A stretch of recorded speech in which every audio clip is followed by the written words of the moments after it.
ആഴ്ചകളും മാസങ്ങളും കടന്നുപോയി. അവളെ വേദനിപ്പിക്കാതെ അവൾക്കൊരു താങ്ങും തണലുമായി ഭാസ്കറും അവളുടെ കൂടെ ഉണ്ടായിരുന്നു.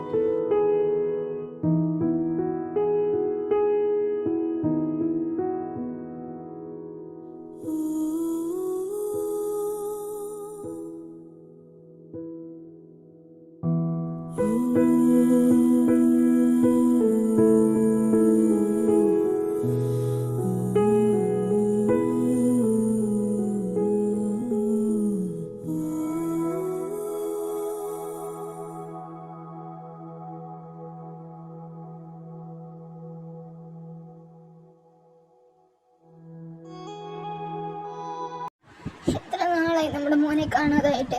ഇതുവരെ ഒരു വിവരവും ഇല്ലല്ലോ. നമ്മുടെ മോനെ നമുക്ക് തിരിച്ചു കിട്ടുമായിരിക്കും അല്ലേ? അതെ മോളെ, നമ്മുടെ കുഞ്ഞിനെ നമ്മളിൽ നിന്ന് അങ്ങനെ ദൈവത്തിന് അകറ്റാൻ സാധിക്കില്ല. നമ്മളുടെ മകൻ എവിടെയാണെങ്കിലും നമ്മളെ അടുത്ത് തന്നെ വന്നെത്തും. നീ ഇങ്ങനെ മരിക്കാതെ, നിന്റെ ഈ ഇരിപ്പ് എനിക്ക് സഹിക്കുന്നതിലും അപ്പുറമാണ്. എന്നെ കൊണ്ട് പറ്റുന്നില്ല കേട്ടോ. എന്റെ കുഞ്ഞിന്റെ കാര്യങ്ങളൊന്നും ഓർത്തിട്ട് എനിക്ക് യാതൊരു സമാധാനം കിട്ടുന്നില്ല. എന്റെ കുഞ്ഞിന്റെ ഇപ്പോഴത്തെ അവസ്ഥ എന്താണെന്ന് പോലും എനിക്ക് അറിഞ്ഞൂടാ. അവനുണ്ടോ, ഉറങ്ങിയോ, അവൻ ഇപ്പൊ ഏത് അവസ്ഥയിലാണെന്നോ അവനിപ്പോ എവിടാണെന്നോ ഒന്നും അറിഞ്ഞിരുന്നു. പോലീസുകാർ നോക്കുന്നുണ്ടെന്നല്ലാതെ ഇതുവരെയായിട്ടും ഒന്നും അതിനെ പറ്റി അറിയാൻ പറ്റിയിട്ടില്ല. എന്റെ കുഞ്ഞിക്കിപ്പോ എങ്ങനെയാ അറിയാതെ എനിക്ക് അറിഞ്ഞില്ല എന്താ ചെയ്യണ്ടേന്ന്. നീ വിഷമിക്കാതെ, നമ്മുടെ മോൻ നമ്മുടെ അടുത്ത് വരും. കുഞ്ഞിന്റെ മുൻപിൽ നീ ഇങ്ങനെ ഇരുന്ന് കരയല്ലേ. എല്ലാം എത്രയും വേഗം ശരിയാവും. സമാധാനിക്ക്.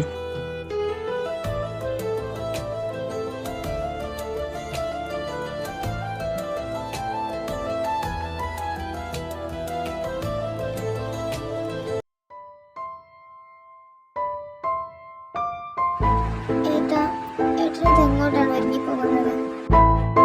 താര, അത് എനിക്ക് എൻ്റെ ഒരു കൂട്ടുകാരനെ കാണാനുണ്ട്. ഞാൻ അവനൊന്ന് കണ്ടിട്ട് വരാം. എന്നാ ശരി, ഏട്ടൻ പോയിട്ട് വാ. എന്താ എന്താ പ്രശ്നം? ഡോക്ടർ, ഈ ഇടയ്ക്കായിട്ട് എൻ്റെ നെഞ്ചിന്റെ ഭാഗത്ത് നല്ല വേദന അനുഭവപ്പെടുന്നുണ്ട്. നമുക്ക് എന്തായാലും ആൻജിയോഗ്രാം ചെയ്യണം. എന്നാലേ എന്താണ് പ്രശ്നം എന്ന് കറക്റ്റ് ആയിട്ട് നമുക്ക് മനസ്സിലാവുള്ളൂ. എടോ ഭാസ്കർ, ഒരു ബ്ലോക്ക് ഉണ്ട് എന്നാണ് തോന്നുന്നത്. നമുക്കത് കൺഫേം ചെയ്യണമെങ്കിൽ ആൻജിയോപ്ലാസ്റ്റി കൂടെ ചെയ്യേണ്ടതായിട്ടുണ്ട്. സോ എന്തായാലും നമുക്കത് ചെയ്യേണ്ടി വരും. ബ്ലോക്കോ? എന്തായാലും ഞാൻ പിന്നീട് വരാം ഡോക്ടർ. ഞാൻ വീട്ടിൽ ചെന്നൊന്ന് ഭാര്യയോട് ഒന്ന് സൂചിപ്പിച്ചിട്ടൊക്കെ വരാം. ഒരുപാട് വെച്ച് താമസിപ്പിക്കാതിരിക്കുന്നതാണ് നല്ലത്. എന്തായാലും നമുക്ക് നോക്കാം. ടെൻഷൻ ഒന്നും അടിക്കരുത്. കുറച്ചൊക്കെ താൻ തന്നെ കൺട്രോൾ ചെയ്യുക. ഒരുപാട് ദേഷ്യപ്പെടാൻ പാടില്ല. ഒരുപാട് സ്ട്രെസ് ഒന്നും എടുക്കാൻ പാടില്ല. ഓക്കെ? പിന്നെ ഇപ്പം അത്യാവശ്യം വേണ്ട മെഡിസിൻസ് ഒക്കെ ഞാൻ തരുന്നുണ്ട്. അത് വെച്ച് നമുക്ക് കൺട്രോൾ ചെയ്ത് നിർത്താൻ നോക്കാം. പക്ഷെ അതുകാലം നിൽക്കാൻ പറ്റില്ല. നമുക്ക് ഉടനെ തന്നെ ആൻജിയോപ്ലാസ്റ്റി ചെയ്തേ പറ്റുള്ളൂ. ഓക്കെ? ഭാസ്കറിന് ഇടയ്ക്കിടയ്ക്ക് അസ്വസ്ഥതകൾ ഉണ്ടാകുന്നു. താര സംരക്ഷിച്ച് കൂടെ എന്ന് ആശ്വസിപ്പിക്കുകയും ചെയ്യും.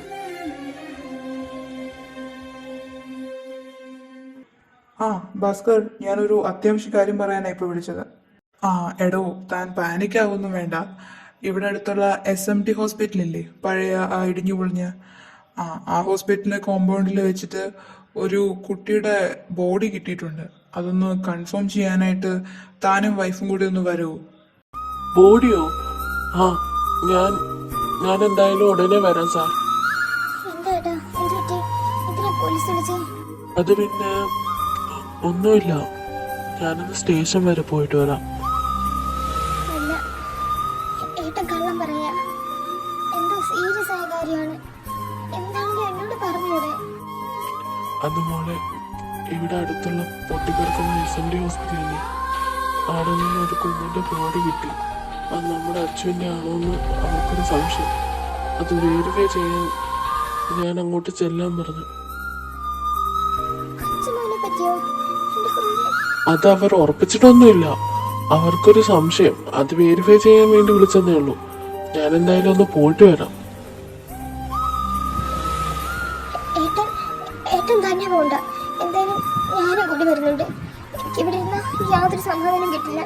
ശരി, എന്നാ നീ വാ, നമുക്ക് പോയിട്ട് വരാം.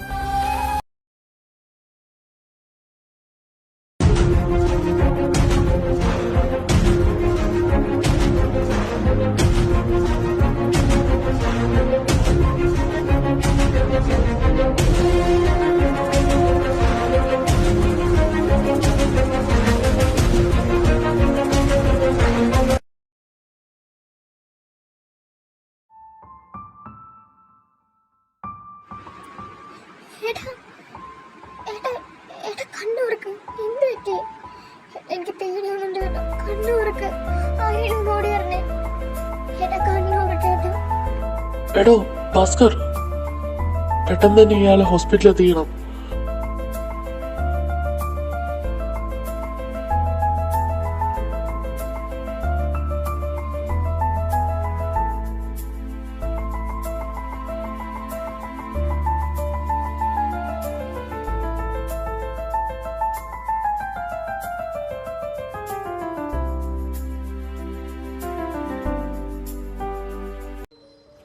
സാർ, ഭാസ്കർ മരിച്ചു. രക്ഷിക്കാനായില്ല. നമുക്ക് ഒന്നും ചെയ്യാൻ പറ്റിയില്ല. ഇത് വൈഫ് താരയെ അറിയിക്കണ്ടേ? ഞാനിതിനു മുമ്പ് ട്രീറ്റ് ചെയ്തുകൊണ്ടിരുന്നതായിരുന്നു അയാളെ. ഒരു ബ്ലോക്ക് ഉണ്ടായിരുന്നു, അതിനുവേണ്ടി ആൻജിയോപ്ലാസ്റ്റ് ചെയ്യാൻ വേണ്ടി ഇരിക്കുമായിരുന്നു. അപ്പോഴാണ് ഇങ്ങനെയൊക്കെ.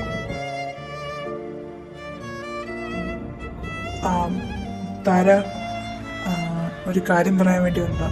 താൻ പാനിക് ആവണ്ട. ഇതൂടെ കേട്ട് കഴിയുമ്പോൾ എന്താവസ്ഥയാവുന്നൊന്നും എനിക്കറിയില്ല. പക്ഷെ പറഞ്ഞല്ലേ പറ്റുള്ളൂ. ഭാസ്കർ പോയി. നമുക്ക് രക്ഷിക്കാനായില്ല. ഏട്ടാ എന്നെ പറ്റിക്കലുണ്ടോ? എന്നെ കൊണ്ട് പറ്റില്ല. എന്തിനാ ഇങ്ങനെയൊക്കെ?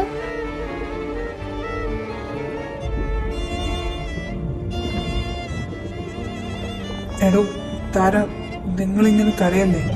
ഇങ്ങനെ വിഷമിക്കരുത്. എനിക്ക് കുറച്ച് കാര്യം കൂടെ പറയാനുണ്ട്. എന്താ പറയാനുള്ളത്? താര, നീ ഇങ്ങനെ കരയരുത്. ഭാസ്കർ കുറച്ച് ദിവസമായിട്ട് ഇവിടെ ട്രീറ്റ്മെന്റിലായിരുന്നു. അയാൾക്ക് ഒരു ബ്ലോക്ക് ഉണ്ടായിരുന്നു.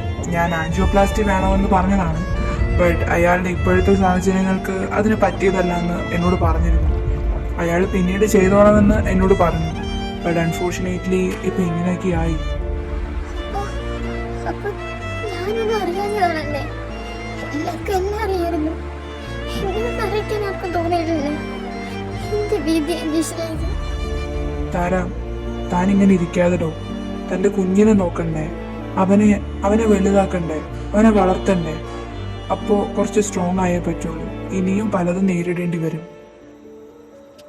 അതെ, ഇനി ആകെ ഇച്ഛമ മാത്രമാണ് എനിക്കുള്ളത്. എൻ്റെ കുഞ്ഞിന് വേണ്ടി എനിക്ക് ജീവിക്കണം. ജീവിച്ചേ പറ്റൂ.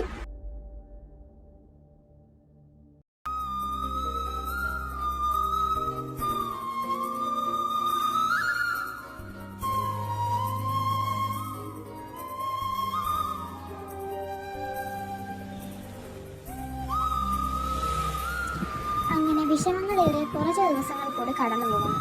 അങ്ങനെ ഇരിക്കെ അവരെ കാണാൻ ഭാസ്കറിന്റെ അമ്മയും അനിയത്തിയും കൂടി വരുന്നു. നിൽക്കുന്ന നിൽപ്പ് കണ്ടില്ലേ? നീ ഒരാൾ കാരണമാണ് എൻ്റെ കുഞ്ഞില്ലാണ്ടായത്.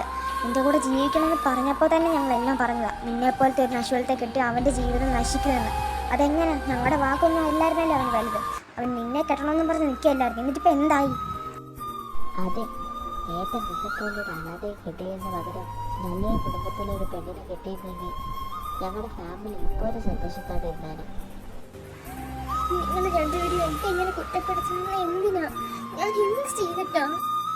നീ തന്നെ എല്ലാത്തിനും കാരണം. ചൂലേ, എൻ്റെ കുഞ്ഞിനെ നീ കൊന്നതാ. നിന്നെ ഇനി ഞങ്ങൾ ഇവിടെ നിർത്താൻ ഉദ്ദേശിച്ചിട്ടില്ല. ഇന്നൊരു ദിവസം തരും. ഇറങ്ങിപ്പോണം നാളെ തന്നെ തള്ളേം പുള്ളേ. എൻ്റെ മോൻ കഷ്ടപ്പെട്ടുണ്ടാക്കിയതാ ഈ വീടും കമ്പനിയും ഒക്കെ. അതിലൊന്നും നിനക്കും നിന്റെ ഈ പിഴച്ച സന്താനത്തിനും ഒരു അവകാശമില്ല. നാളെ രാവിലെ കെട്ടി ഇറങ്ങി പൊക്കോണം രണ്ടും കൂടെ. അമ്മ ഇങ്ങനൊക്കെ പറഞ്ഞു ഞാൻ ഇങ്ങോട്ടേക്ക് കൊണ്ട് പോവുക. ഞങ്ങൾ എവിടെ പോയി നിൽക്കാന്? അസത്തെ ആരുടെ നിന്റെ അമ്മ? നീ നിന്റെ കൊച്ചൊക്കെ എങ്ങോട്ട് പോകുന്നു ചിന്തിക്കേണ്ട കാര്യം എനിക്കില്ല. നാളെ തന്നെ പൊക്കോണം രണ്ടും കൂടെ പോയി ജീവിക്കോ തോലയോ അതൊന്നും ഞാൻ ചിന്തിക്കേണ്ട കാര്യമില്ല. ഈ വീട്ടിൽ നിന്ന് എൻ്റെ മോൻ ഉണ്ടാക്കിയിട്ട് ഈ വീട്ടിൽ നിന്ന് ഇറങ്ങിക്കോണം നാളെ തന്നെ രണ്ടും കൂടെ.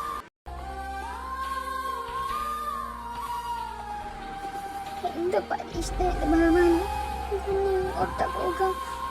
കൊണ്ട്. പിറ്റേ ദിവസം രാവിലെ താര മകനുമായി അവിടെ നിന്നും ഇറങ്ങി തൻ്റെ സുഹൃത്തായ മായയുടെ വീട്ടിൽ ചെല്ലുന്നു. നടന്നതെല്ലാം പറയുകയും ചെയ്യുന്നു. എടോ, നീ ഇങ്ങനെ വിഷമിക്കാതെ. താര, നിനക്ക് എത്ര നാൾ വേണമെങ്കിലും ഇവിടെ നിൽക്കാം. ഇവിടെ ഞാനും ഹസ്ബൻഡും അല്ലേ ഉള്ളൂ. അതുകൊണ്ട് ഇവിടെ വന്ന് ആരും നിന്നെ ഇറക്കി വിടാൻ പോകുന്നില്ല. ആരും ഇവിടെ വന്ന് വഴക്കുണ്ടാക്കിയില്ല. നീ അതോർത്ത് ടെൻഷൻ ആവണ്ട. നീ ഒന്ന് സമാധാനമായിട്ടിരിക്കേ. ഒത്തിരി നന്ദിയുണ്ടടി നിന്റെ ഈ മനസ്സിന്. എല്ലാവരും ഞങ്ങളെ ആട്ടി അകറ്റുമ്പോൾ നീ ഇങ്ങനെ നല്ല വാക്കുകളെങ്കിലും പറയുന്നുണ്ടല്ലോ, അത് എന്നെ വലിയ കാര്യമാണ്. നിന്റെ കൂടെ നല്ലൊരു ഫ്രണ്ടായിട്ട് നല്ലൊരു സിസ്റ്ററായിട്ട് ഞാൻ എപ്പോഴും കൂടെ ഉണ്ടാവും. സോ നീ ഇങ്ങനെ വറീഡാവരുതേ. ആഹാ, നിങ്ങൾ എത്തിയോ? മായ പറഞ്ഞായിരുന്നു നിങ്ങൾ വരുമെന്ന്. നീച്ചുമോനെ, ഇന്ന് വന്നേ. ദിവസങ്ങൾ അങ്ങനെ കഴിഞ്ഞുപോയി. അങ്ങനെ ഇരിക്കും ഒരു ദിവസം താര അടുക്കളയിൽ പണി ചെയ്യുന്ന സമയം രാജീവ് അങ്ങോട്ടേക്ക് വരുന്നു. താര, എന്തായിരുന്നു, എന്തെങ്കിലും വേണോ? അതെ വേണമായിരുന്നു. അല്ല, എന്തായാലും നീ ഇവിടെ ഇങ്ങനെ നിൽക്കുന്ന സമയം നമുക്ക് രണ്ടുപേർക്കും ബെനിഫിറ്റ് ഉള്ള രീതിയിൽ എന്തെങ്കിലും ചെയ്തുകൂടെ?